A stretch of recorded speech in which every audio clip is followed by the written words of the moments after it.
أعوذ بالله من الشيطان الرجيم ومن أهل الكتاب من إن تأمنه بقنطار يؤديه إليك ومنهم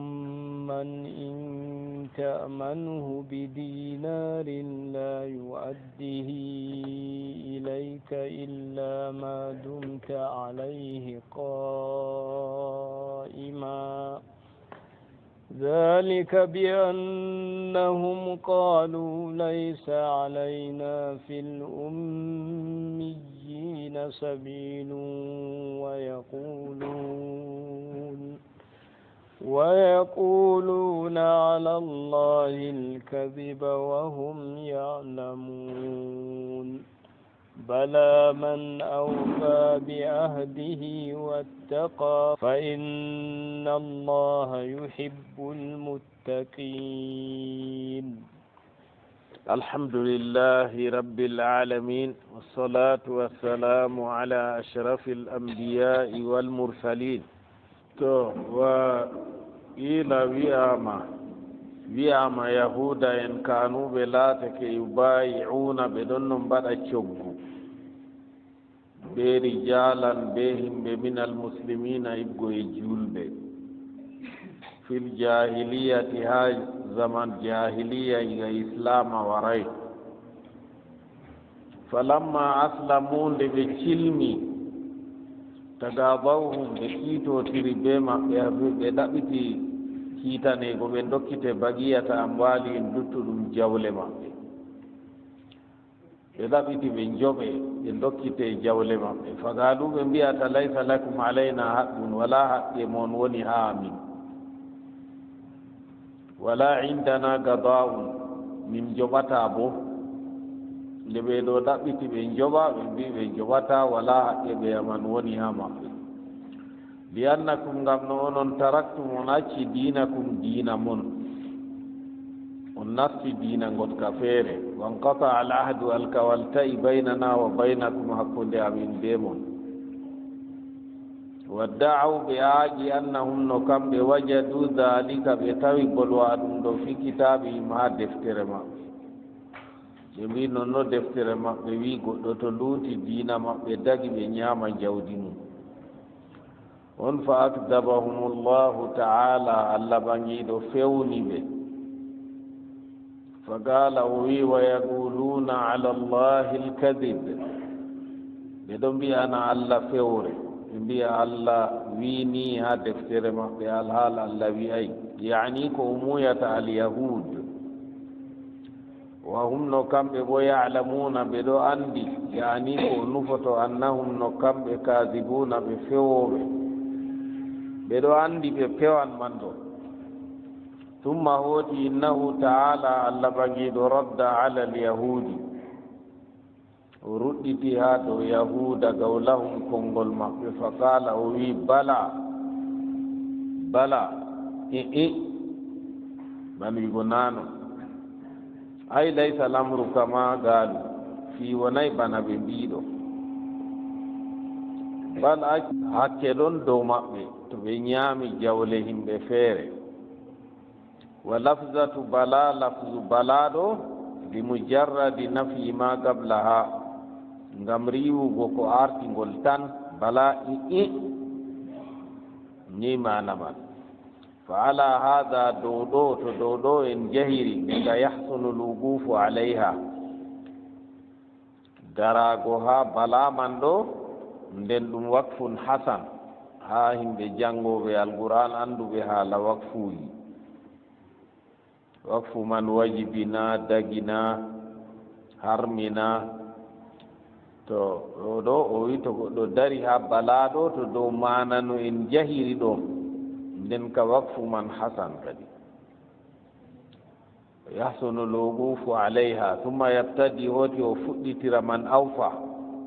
fuɗɗitira haala banni kadi man awfa mo hebbini ay walakin man awfa ni mana man wonata walakin mo hebbini bi ahdihi alkawal mum en bolwi haala hebbingo alkawal en mbi ɗum sifa julɗo goɗɗo julɗo sey siforo be gikkuji islama laatiɗi boɗɗi ɗi gikkuwol bo goɗɗo ekkitan waawa a yi a fewan ɗo a foti a acca fewre ɗo to a ñowan ɗo a foti a acca baadi ɗo to a acca ñoyre ɗo to a waadan ɗo a foti a acca baadi ɗo to a mawnitiiɗo a foti a acca mawnitaare nafsu ɓi adama jaɓan elteego sanja ngam dabbawa ma ɗo elte sanja sakko ɓi adama dabbaji ɗo ni to a yahi ha ladde ha waynaɓe nayi ɗo ɓe yewno nagge fu nge nooto ɓe yewno kazae wuule nge nooto sayge nge nooto ɓe ekkitini nge on ha nge waawi puccuɗo yaake ngu moluɗo to goɗɗo wa'i ngu ngantan ngu diwa ngu ficcito to ɗo tokkini yelta ngu ha ngu waawa ɓosaaru ɗo to a suyni ñande arande ɗo ya nanga hunde ñaama to a ekkitini ɗum ha yaha warta nangan ñaamata wara yecce ya holle to kadi nden dabbawa jaɓan sanjeego gikku mum kam ɓi adama on ɓuri haarugo gikku mum sanjo to a yi gekkuji ñidduɗi ɗon ha ma ɗo ni habdu ittuɗi ɗum ittoto hakkilo ma jaɓanno man awfa bi ahdihi mo hebbini alkawal mum ay bi ahdillahi be alkawal allah alladi ngal ahida ilayhi bi tawrati ngal o alkinimo ha tawreta min al imani goye nuɗɗingo bi muhammadin sallllahu alayhi wa sallam wa bil qur'ani be qur'anure alladi unzila alayhi jippinande dow maako en mbi alquran ɗo lewru ma noon en ngoni ɗo lewru ramadan haani yimɓe janga alquran ɗuɗɗina janga ɗuɗɗina daiman ma goɗɗo julɗo sendirta ɓe jangugo alquran sakko ha nder lewru ramadan ɗo ta goɗɗo hoosa nde yaha ɓila cancay saña dow maare oɗo mari deftere nden ɗum nafaymo wa bil qur'ani alladi unzila alayhi be alqur'anure jippinade dow maako wa bi adai l amanati be hokkutuki amana en bolwino keña to on ciftori ila man itamanahu ha mo hooli mo alayha dow amana ma wa qila wiyama alhaa'u haawol fi gawlihi ha konngol allah bi ahdihi ɗo raji'atun damir man lortoto ilal muwaffi ha mo hebbinta alkawal wattaga yani alkufra o renti keeferaku ko wiyete tagwa ɗo ɗum hunde ko heedata hakkunde ma be wonde feere kanjum woni tagwa to goɗɗo mari kulol allah ɗo wato ngam ɗum laatantomo henndode ha yiite wattaga yani alkufra o renti keeferaku wal khiyana e jamba wa nagda al ahdi be firtugo alkawal ko moye renti ɗiɗo fa inna allaha yuhibbu almuttaqin wato ban wiigo ko moye renti keeferaku o renti jamba o renti firtugo alkawal kanko ka o kulo allah nden kulo allah bo allah yiɗan ɗum yani ko muyata alladina yattaguna shirka rentotoɓe shirku en bolwi haala mum ko ɗuuɗi shirku ɗum hunde ñiddunde ɗum hunde dumnore ɓi adama ha yiite to mayri be maare nasi alquran wari to goɗɗo hawrani allah o tubay ha o mayri be man o nastata aljanna nden o waddani en hadithun muttafaqun alayh o wiyan abdillahi ibni amr قال قال رسول الله صلى الله عليه وسلم وإن لا اللوين أربع من كنا فيه كوجناي مدنغوني هامو كان منافقا خالصا o laati o naafikiijo timmidiɗɗo to kuje nayi hawti haa goɗɗo o naafikiijo to gootol maaje on woni haa maako boo oɗo mari jikkuwol haa nder jikkuuji naafikaaku asli ko wiyete nifaagu ɗo waato ngaska mbuɗa ngaska ka marata kunduɗe ɗiɗi bana ngaska jiire kanjum wiyete nafaq haa luga hadisa haa bolle arab en zamanu jonta ɓe ɗo kuutinira tinel ɓe mbiya nafaq motaji nasta nder leddi haa wurto haa yeeso ɓe mbiya ɗum nafaq goɗɗo yiyan bana mo wowi yahugo arabi saudite ɗo o yiyan ɓe ɗon binda nafagu kaza wato laawol man mbuɗawol nastira haa ɗo wurtoro haa to bana ngaska jiire kanjum wiyete noon e ko waɗi naafikiijo wiya noon o mari jeese ɗiɗi on to oɗon haa julɓe ma o wadda gikkuuji njuldamku o holla oɗo wondi bee mon e to wurtake on o dilli haa tana en julɓe boo ɗo boo warta bana maɓɓe man oɗo wondi bee maɓɓe yeeso maako ɗiɗaɓo boo haa ton woni allah wolwi haa aran bagara ɗo haala mumini en ayaje seɗɗa haala heferɓe ayaje seɗɗa amma nde o nasti haala naafiki en o wolwi ayaje 10 fuu haala naafiki en naafikaaku woɗayi wari naafikiijo saɓɓete haa les yiite to kadi naafikaaku wooɗayi ñukkina keeferaaku nden wangina islamaaku kanjum ɗo ɗum wooɗayi wa man kana fihi hisla mo gikkuwol woni haa mum min hunna haa gikkuuji man kana fihi hislatun min annifaq o ɗo mari gikkuwol naafikaaku hatta yadaha haa o accangol to nda kuuje man ɗo ko moƴƴo kañum ɓuri anndugo hoore mum o hiimo kuuje man ɗe nayi ɗo ɗe ɗo kawti haa maako na ko gootol woni haa maako ko ɗiɗi ko tati arandewol man kam ida tumina khana to hoolaama o jambo to ɗo hooli mo waddi hunde mum signi mo ma o jami ɗum ñamaande hooli mo hokki mo nden o yaha o jambo ñamaande go imma o jamboro be taarugo ɗum mi hokkititte imma bo o daro dagangan o wiya min wala hunde ma mawni ha fuu yimɓe ɗo mbaɗa ɗum so inde kulol allah ɗo yottana goɗɗo ha yotto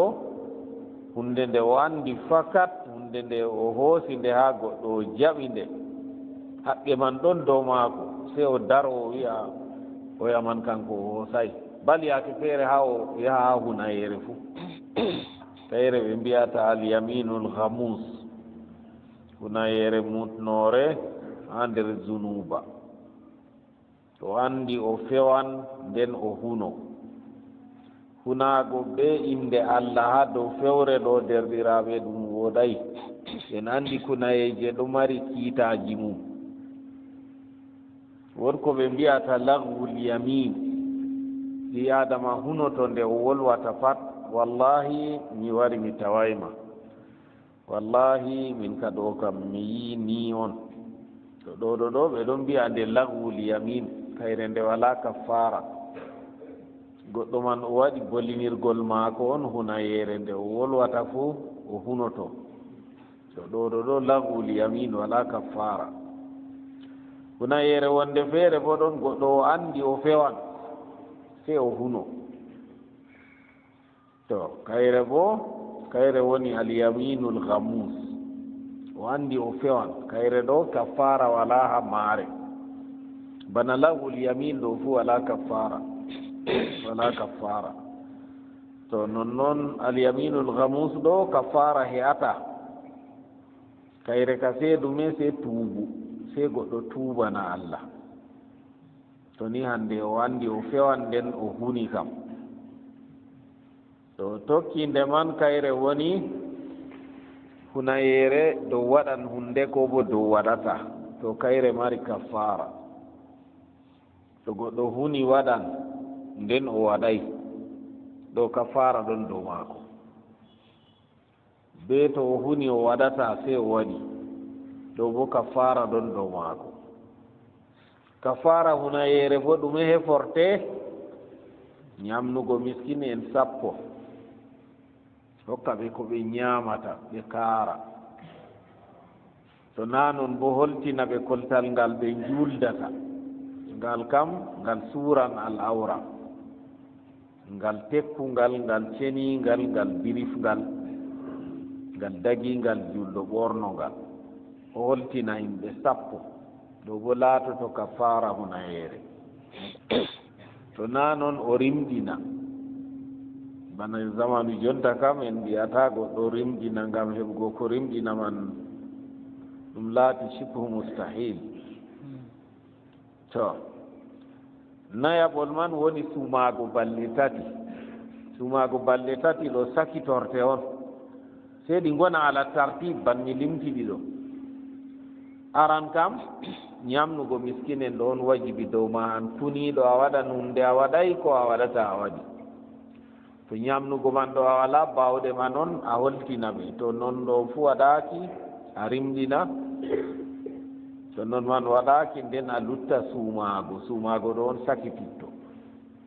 sumaye man bo balɗe 3 halɗe tokkidiran na ko ɗe tokkidirta modiɓɓe ɗo mari luural woɓɓe feere mbi seeɗe tokkidira woɓɓe feere wi ɗe tokkidirta ko tokkidiray heya ɗo on woni heforgal hunayere to o wi to o hoolama o jambo wa ida haddasa kadaba to o yewtan bo o fewa woɓɓe feere fewre ɗo yottana ɓe haa ko ɓe mbi goonga fo yimɓe jaɓata ngam wowugo fewre ɗuuɗi ha maɓɓe ha yaha warta ko goɗɗo man goonga o wi on fo on jaɓantamo anndugo o fewan wato gikkuwol kallugol ɗon ha maako ɓe ƴamino annabijo muminijo ka laatoto fewojumna o wi ka muminijo ka fewata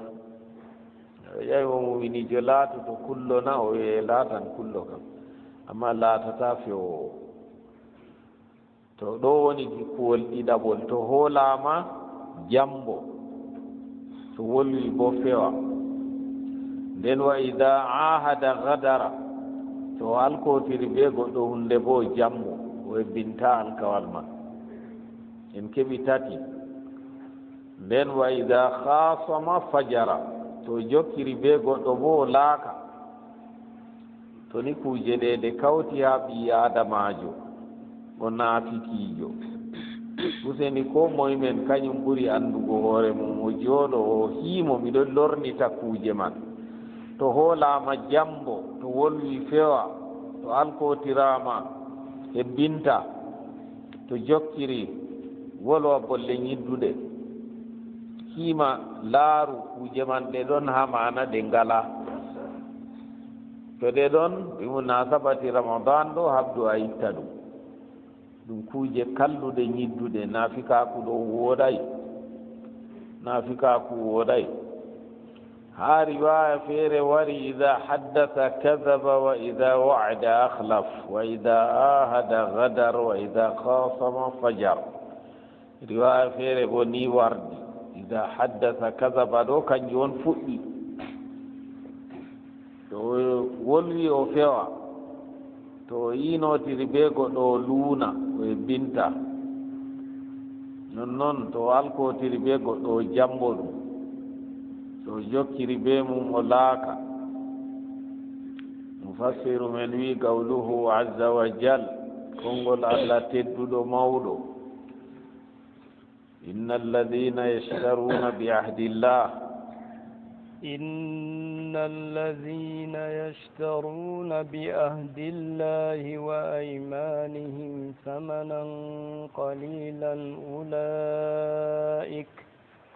أولئك لا خلاق لهم في الآخرة ولا يكلمهم الله ولا ينظر إليهم يوم القيامة ولا ينظر إليهم يوم القيامة ولا يزكيهم ولهم عذاب أليم. نركنا يجمان دو كان جوان إننا تبنبي أتوين في دفتر دو هنا يري تو كدي القرآن من جرب عمتني قد فيوان nden ha huna yere maako man waddi haala alquran man ɗo ɓurna fuu to o fewan holli o yawni wolde allah ha o fewan fuu o holla dow oɗo gonɗi o hollira be maare ɓurna to o waɗi noon man ɗo allah accatamo masiboji janan dow maako imma o ƴaɓɓo duya sam imma bo kuuje goɗɗe feere tawa mo banni ko yimɓe mbowi yiigo to mallumen woɓɓe feere bo ɗon mallumen kurɗe na ɗum mallumen diina feere ɓe mbiya goɗɗo kaya fiwu mi ruɗɗitante nde on ko wawi ruɗɗitugo goɗɗo fiya dilla be maako fuu ɓe kanko mo wi ruɗɗitan man fuu to kadi ngam tewe man goɗɗe feere kam ɗon to ni goɗɗo o fewi nden o huni be kunayeje goɗɗe feere o ñallata lafzuji kunayeje goɗɗe feere ɗon to ɓi adama hunori be maaje o fewan o ñallata o ñalleditta be ngendam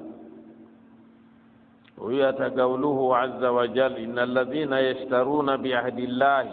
andu ɓen wattitoɓe alkawal allah wa aymanihim be kunayeje maɓɓe samanan qalilan saman pamar woni duya قال إكرمة ويات نزلت آية من كجب نزلت هذه الآية كانوا كجب في أحبار اليهود همو دي بيهودا ورؤسائهم بيهو هب مأبي هما بيون آية من كجب أبي رافع بكنانة ابن أبي الحقيق بكعب بن الأشرف بهيي بن أخطب الذين بين كتموا سولوا بما عهد الله إليهم كالله الكنب في التوراة ها توراة في شأن محمد حال صفاجي النبي صلى الله عليه وسلم فبدلوه بمبتتدم وكتبوا بمبند بأيديهم بجود بغيره تنماجو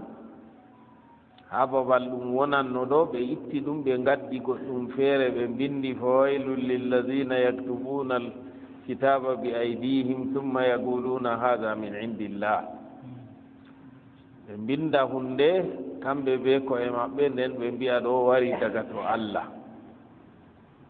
to kamɓe ma noon bolwana kadi fo baddaluhu ɓe mbattiti ɗum wa katabu ɓe bindi bi aydihim be juuɗe maɓɓe gayrahu tana majum nden wa halafu ɓe kuni annahu min indillahi ɓe mbi ko ɓe bindi man ɗo daga to allah on wari li allah tafutahum risha ngam ta riswa fatoroɓe modiɓe yahuda andoraɓe be ñamugo riswa ɗo woɗay ko woni riswa ɗo kanjum en mbiyata corruption wato hunde nande haqqe ma a hokka goɗɗo jawdi o wartira nde ɗum haqqe ma masalan a yahi dofta a laaran docteur a tawi yimɓe 10 ɗon ha yeeso ma sey to ɓe pat ɓe nasti ɓe giidi be docteur nden a lutta nastugo sey a laara ko a jokna gooto ha nder huwoɓe ha ton man neɓata sam se ɓe yewna inde ma kanjuɗo to a waɗi ɗum a ñaami haqqe goɗɗo mo nastanno ha babal a nasti ɗo e bo on kiitotiran ngam a ñaami haqqe maako riswa ka dagata samna e wonno riswa dagorto goɗɗo wiyan riswa bo fayin dago hunde nde haram o dagoto wonno riswa dagorto modiɓɓe mbi to laatake hunde ɗum haqqe ma nden ɓe kaɗima nde ɓe mbi se to a hokki jawdi ɗiɗo tammo on pamantam kuje ɗon ɗuɗɗe ha men ɗo ɗum durwama a ɓi leddi a jangi a foti a waɗa ɗum ngam a ɓi leddi aɗo hebbini haqqeji pat de dey luwaji gomna ha dow hunde man ɗo pat aɗo respecti amma to a wi a tefan nde a heɓata sei noy sei to a hokki riswa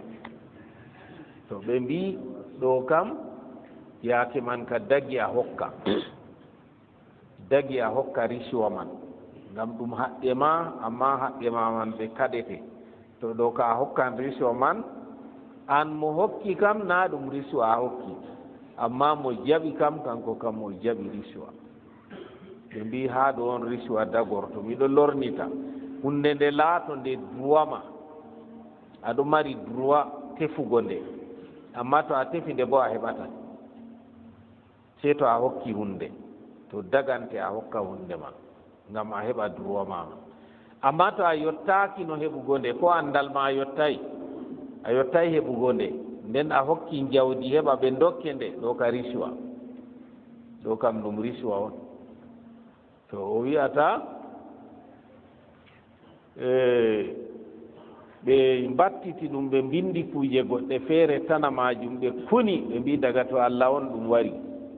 li allah tafutahum risha ngam ta riswaji ɗi ɓe dokkete ɗo fatoro ɓe wal ma'akil be kuje ñamduji ɗi ɓe dokkata ɓe ɓe ñaama ceede ɓe jaɓa ɓe cefna ɓe ñaama kanu ɓe laati yahudunaha ɓe ɗo koosa ɗum min atba'ihim ha tokkiɓe ɓe modiɓe yahuda on en ɗo bolwana wa safalatihim be lesɓe maɓɓe wa qila wiyama nazalat aya man ka jippi fi di'ai lyahud ha ajugo yahuda en alladina qalu ɓen wiiɓe innahu laysa alayna fi lummiyina sabil ɓe mbi hakke wala dow amin ha ñamugo jawle ummadunko en arab en majjuɓe ɓe janggay wa katabu dhalika ɓe mbindi bolwa ɗum ɗo bi aydihim be juuɗe maɓɓe wa halafu ɓe kuni annahu min indillahi kanjum ɗo daga to Allah on ɗum wari wa qila wiyama ha fa in nazalat aya man ka jippi ha gorko wiyeteɗo Ash'ath ibn Qais wa khasmin lahu be goɗɗo ɗon no mo jokkiranno ɗon aya man ka jippi ha haala maɓɓe ɗo bo ɗum konngol nden o waddani en hadisewol muttafaqun alayh wato hadisewol ngol imam Bukhari wurtini be imam Muslim o wiyan Abdullah ibn Mas'ud ko jaba Abdullah ibn Mas'ud o wi anna rasulallahi sallallahu alayhi wa sallam qal nelaɗo Allah wi man halafa mo huni ala mali mri'in do jawdi neɗɗo muslimin julɗo bi gayri haqqihi ko luuti haqqe maako hunde goɗɗo on o huni o wi ɗum je maako faame boɗɗum hunde goɗɗo nde o maray nden o wari o huni o wi ɗum je maako ndano o tammi wartugo lagi Allah wa huwa alayhi ghadban o fottan be jawmirawo ñande dargal ɗo tikkanimo ko moye ta'i haqqe goɗɗo wartiri haqqe mum ni on ragare maako qala abdullahi go wiyata summa gara alayna rasulullahi sallallahu alayhi wa sallam sene laaɗo Allah jangani min misdagahu ko gonɗinta konngol ngol ha deftere alquran min kitabillahi go e deftere Allah azza wa jalla tedduɗo mawɗo ko gonɗinta ɗum man woni inna alladina yashtaruna bi ahdillahi ɗo kanjum on wari gonɗini ɗum andu ɓen wattitoɓe bi ahdillahi alkawal Allah wa aymanihim e kunayeje maɓɓe samanan qalilan saman pamaro kanjum won saman duya ila akhiri l aya kadi ha aya man ka timma wa fi riwaya wari gala o wi man halafa ala yaminin sabirin yaqtatiu biha mala mri'in muslimin laqiya Allah wa huwa alayhi ghadban ko moye huni hunayere o faddiri nde jawdi goɗɗo o hoosi na kanko mari hunde man nden o huni o hoosi jawdi man goɗɗo jawdi goɗɗo bo laatiiɗo juulɗo ɗo fottan be allah allah ɗo tikkanimo sey fa anzala llahu allah jippini tasbiga dalika gonɗingo bolwa ɗum ɗo be aya inna alladina yashtaruna ɗum inna alladina andu ɓen yashtaruna wattitoɓe bi ahdillahi ɓe alkawal allah wa aymanihim e kunayeje maɓɓe samanan galilan saman pamaro kanjum woni saman duya kala hunde duya wonde ɓi adama hoosi sanjitiri be diina mum pat o jaɓi hunde famarde o perdi hunde ɗuunde kanjum woni diina ma kam ka ɗum capital dewal ma ta jaɓu sorrugo diina ma be duya kala ko a andi ɗo to a waɗi a heɓan kare duya amma diina ma wonni pat ta waɗu ta jaɓu waɗugo suɓu diina ma ɗo kanjum won heddin ɗum yeeso kanjum won a artirta to a tawi a perdan duya to a tokki diina ma accu duya man a perda ɗum a tokko diina ma amma ta jaɓu a perda diina ngam ha a gaña duya kam ta jaɓu waɗugo noon to fa dakhala al ash'as ibnu kays go alkindi o nafti ha nder aya man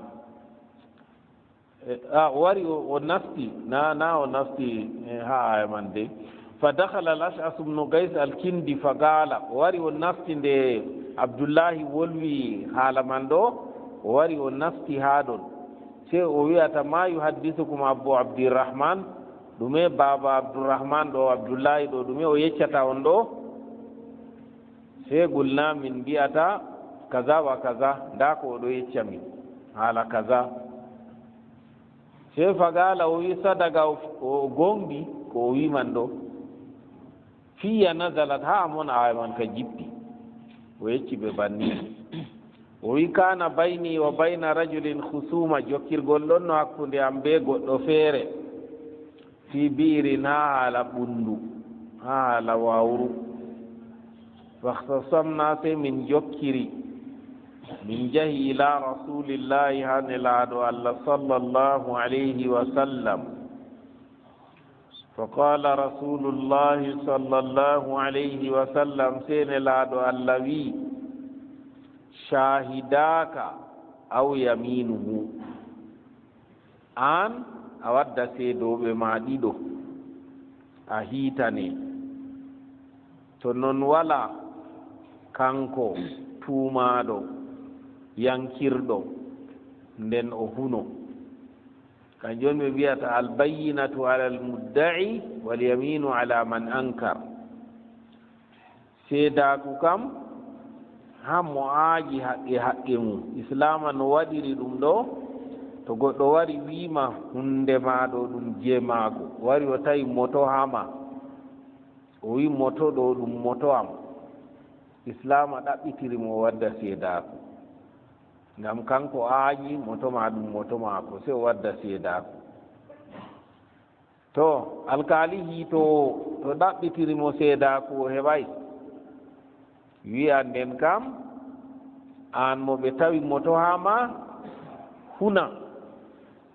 a wiya na ɗum moto maako a hoosa moto ma a huno dow ɗum moto ma an ɓe accane moto ni on kiita islam a yehiri mo aaƴi hunde kañum mari nde kam seedoɓe on o waddata mo ɓe tuumi yankiri bo kañum bo huno banni wal yaminu ala man ankar hunayere kam wona ha dow goɗɗo jankirɗo kadi to o wiyata yo qultu mbimi innahu idan yahlif nden ka o huno min kam mi wala seedaku nden ka o huno kanko la yubali o falaka fagala rasulullahi sallllahu alayhi wa sallam sene laaɗo allah wi man halafa ala yaminin صبر يقتطع بها مال امرئ مسلم هو فيها فاجر لقي الله وهو عليه غضبان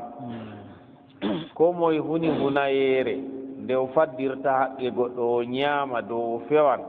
ha o ta'ira nden jawdi ɓi adamajo julɗo nden bo o fewan ha hunayere man o fottan be jawmirawo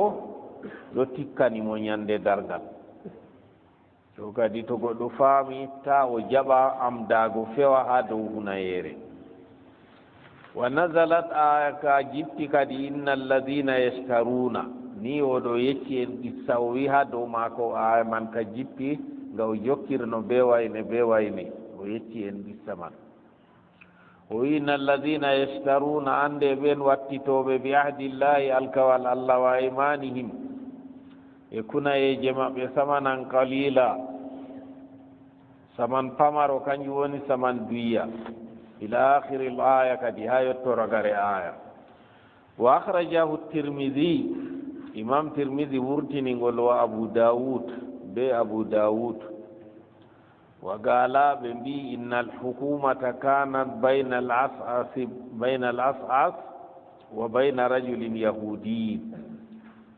ɓe mbi wullotirgo man ɗo siita man waɗino hakkunde ɓeeɗo ɗiɗo on as'as be goɗɗo feere yahudajo ɗo bo ɗum konngol wa qila wiyama nazalat hadihi l aya ka ɗo ka jippi fi rajulin ha goɗɗo agama silatan fi suuqi o waddi hunde o kasi ha luumo sey fa halafa o huni lagad uɗiya biha ma lam yuta o huni o wi o soodi nde wallahi ceede ni alhaal bo nanon waɗay ɗum to kadi ɗum ɗo useni filoɓe nana ɗum boɗɗum a doolaka yeccago no a feƴƴiri hunde maɗo islam a doolayma se a yecco nde doolayma kam ta jaɓu wiigo a waran a fewa a ɓedda a huno heɓa coggu to goɗɗo man wima no a feƴƴiri wimo laaranayma min ka hunde am coggu ndabo ceede maare coggu ɗum yerdotirgo to on gerdotiri o soodi to on gerdotirayna jam to amma goɗɗo wi'a hunde nden bo o andi o fewan nden o huno ɗum ɗo ɗum marata baraka nden yangada bo ɗon nden o waddani en hadisewol boukhari o wi ko jaba ha abdoullahi ibnu abi awfa anna rajulan agama tema anna rajulan noni goɗɗo agama silatan waddi hunde o kasi ha luumo o fi suugi o ɗon ha luumo fa halafa billahi se o huni be inde allah o wi lagad udiya biha ma lam yuta wato o wi o sorranama nde kaza alhal bo nanon o sorranade li yugiya fiha rajulan ngam o ukka himɓe woɓɓe feere wara soodade be saman ɓankiɗo on o waɗi banniman min almuslimina yiɓgo e julɓe on fa nasala se aya kaɗo jippi inna alladina yashtaruna bi ahdillahi ɗo bo ɗum konngol ha konngudi mufassirun derɗiraɓe deftere alqur'an ɗo nde hoyay kaye fiɗon ni ha mallum en ɓe janggay ɓe tafsiran woodi ɗuɓɓe ɗon ɓe janggay ɓe mbiya ɓe tafsiran miɗon no yewta on tum woodi goɗɗum feere waɗi no modi ɓe jahi ɗiɗo on ɓe tafsiran oɗo ɗo ma fooɗa aya alqur'an to o wallini modi bo manina laalani ha aran mum ɗo yimɓe man ɗo kultori machine fewre woɗayi ñoore woɗayi aya qur'an ɓe janggino amma haala kibru ɗumen ha laalani ɗo kanjum on modibbo tafsirta nane konngudi ko en janggata ɗo de modibbo wayne wini modibbo wayne bo wini modibbo wayne wini ha en kefta sababu nuzul aya ɗo on konngudi kaza en janggata ɗo pat nden goɗɗo andaɗi o wara o jooɗo o wiya o tafsira ɗum caɗɗum mbino ɓe mbiyanno modibbo ɗo tafsira o wari ha wakatala dawudu jaluta o anda fa'il be maf'ul o sendiray o heftay moye mbari moye dawudu on mbari jaluta na ko jaluta on mbari dawud o heftay se o yo nandina ɓe accotiray jam woodi ni ko saali hakkunde maɓɓe kam to kadi derɗiraaɓe to goɗɗo wiyan tafsir mi nufata ɗo tarjamnugo ɗo de yen lornata ɗo en ɗo lornita on na en ɗo fassira na mo jooɗi windi deftere tafsiru man o ga alama ko feere tarjamnugo hoosa deftere tafsiru jooɗo yeeso yimɓe lornana ɓe mana man ɗo ɗum ɗon be ande ɗuɗɗe ɗe goɗɗo andata tawon nden lutta wargo henano jooɗaago wolwa ɗum se o anda dedei ko o sottini o yeccata yimɓe ɗo kam oɗo gonɗi ha man na oɗo yeccira ɗum be seko to kadi nden kam to goɗɗo anda mana mare kayre kam dayonde tan dikkana goɗɗo to yahi ɗo waaja yimɓe non fassitiray nde ɓuranan mo dow wigo o fassitiran nde o andande to nden o wiyata yo فنزلت إن الذين يشترون بعهد الله وأيمانهم ثمنا قليلا on aya ka jippi kadi ila akhir al-aya ara gare aya وقيل ويام الأقرب حمل الآية على الكل modi bojo goɗɗo feere bo o wi on andina ko ɓuri badago ha faamugo aya ɗo en ƴeftira ka dow kuje man pat bolwaɗe ɗo fuu pat ka jaɓat o wi banni فقوله كونغول ماكو تعالى بانجيدو إن الذين يشترون بعهد الله أندو من واتتت بالكوال الله دو يدخل فيه جميع ما أمر الله به كلام قالكو الله أمري دو فاد نفسي أندر ويدخل فيه العهود الكوي كوجي الكوي فاد نفسي أندر والمواثيق فوق كوجي دبن بندتا بچينيا فاد نفسي أندر من المأخوذة كوساد من جهة الرسل وكرن الله بالله ويدخل فيه ما يلزم الرجل نفسه نفسا در ماجي كو غدو لسمني هورمو كان كون هوسي الكوال وداني كان يفو نفسي اندر مان تو سانجي دوم ني او نفسي ندرا ايدو من احد وميثاق دغتو الكوال وميثاق فو الكوال كو الكو تيربي غدو احد اينا ميثاق الكوال فكل ذلك من عهد الله بلوادم دو بات در الكوي الله الذي يجب الوفاء به كواجب بي آدم حبنا ومعنى إن الذين يشترون كوني معنى إن الذين يشترون دو يستبدلون واتتوب بعهد الله الكوال الله يعني الأمانة ببتت أمانة وأيمان بكنا يجي مبياني كو موية الكاذب بكنا يجي لاتي بفوان هامو ببتت دم ثمنا قليلا ثمن فمر يعني كو نفت شيئا يسيرا كو بيتل من حطام الدنيا إبقو إجفت كاردية وذلك بلوادم دو لأن المشتري ngam goɗɗo sodo hunde يأخذ شيئا دو هوسا hunde ويؤدي شيئا hokka wonde bo goɗɗo sorrowo ɗo na worko o jaɓata worko o hokkata to yimɓe ɗiɗo ɗo mbaɗa cogguɗo oɗo ɗo kasi hunde o ya wadda ceede hokka mo hoosa hunde man na ni worko a hokkata worko a hoosata fa kullu wahidin kala gooto fuu kala gooto ha mo hokki be mo hoosi saman ha oya fuu ɗum ɗo wiye ɗum coggu to ni a wari a hokki goɗɗo ceede nden a hoosi hunde ha maako ɗum ɗo wiye coggu kañum woni wattitugo man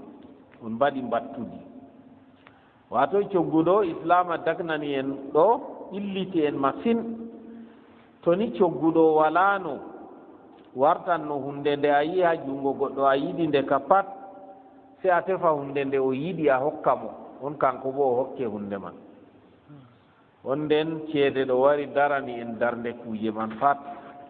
masalan mi yiɗi moota ma an bo a yiɗi mi hokke hunde nde a yiɗi on a lutta mi hokkugo moota ma e mbaɗu ceede huwata a laara saare am a wiya se saare am ɗo on a yiɗi nayi saɗirma nasti mi wurto saare am mi hoosan moota kam mi waalan nder maagana to ɗo ɓilla man ɗo islama dagtinani en be ceede ɗo a hokka ceede a hoosa hunde ɗum hoyti ayo wiyata yo fa hada mana shira nda ɗo woni mana coggu ulaik ɓe a toon ma yani ko muyata man hadi sifatuhum ɓe tindinore mum wayi banni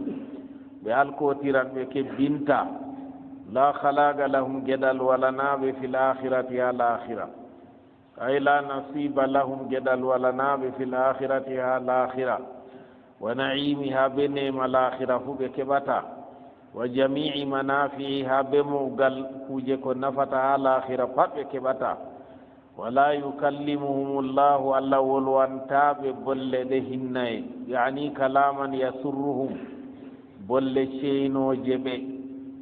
aw yanfa'uhum ko bolle nafoje ɓe wa qila wiyama huwa bimana alghadab wala yukallimuhum llahu ɗo ban wiigo allah ɗo tikkani ɓe ɗo bo ɗum gotol ha ko ngoni fassiroɓe wala yanzuru ilayhim o laarataɓe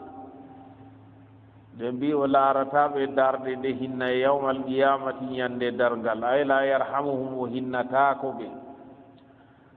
wala yuhsinu ilayhim o wo'inantaɓe